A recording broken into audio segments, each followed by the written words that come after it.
ஆண்டவரும் இரட்சகருமாய் இயேசு கிறிஸ்துவின் இடையற்ற நாமத்தினாலே அன்புக்குரிய சகோதரனே சகோதரியே, இந்த நாளிலும் ஆண்டவராக இயேசு உங்களை ஆசீர்வதிப்பாராக. இந்நாளிலும் சவுல் ஒரு நாள் தன்னைத்தானே தாழ்த்தி கொண்டான்.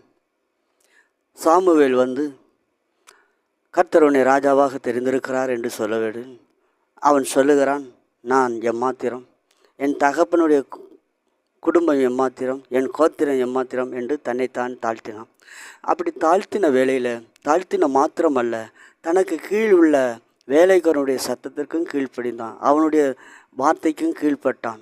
அன்புக்குரிய நல்ல ஆலோசனைகள் நமக்கு கீழிருந்து வரக்கூடும் பொழுது இவன் சொல்லி நம்ம கேட்கணுமா என்று சொல்லி அல்ல, அவர்கள் சொல்வதையும் கேட்டு நல்ல ஆலோசனைகள் வரும் பொழுது அவைகளை கேட்டு அவைகளுக்கு கீழ்ப்படியும் பொழுது கர்த்தர் நம்மளை உயர்த்துகிறவராக இருக்கிறார்.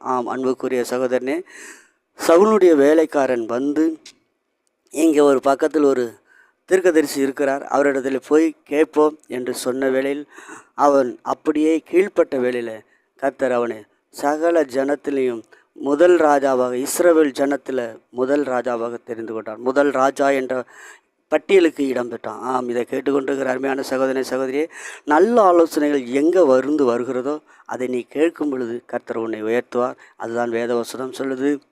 சவுல் உயர்த்தப்பட்டான், அதற்கு காரணம் தன்னைத்தானே தாழ்த்தினான்.